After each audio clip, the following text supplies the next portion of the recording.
action mày chồng bố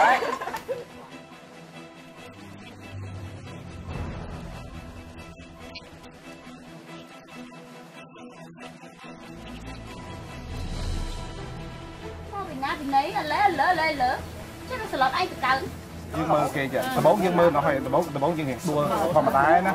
ដល់ពេលយើងដឹងថាមានមនុស្សនៅពីលើយើងហើយបានយើងមើលមួយទៀត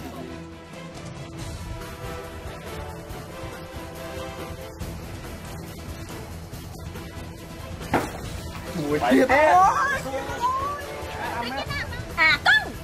ហើយនិយាយថាម៉េចហើយហ៊ាននិយាយពីអញហ៎អញនឹងចិញ្ច្រាំឲ្យអាម៉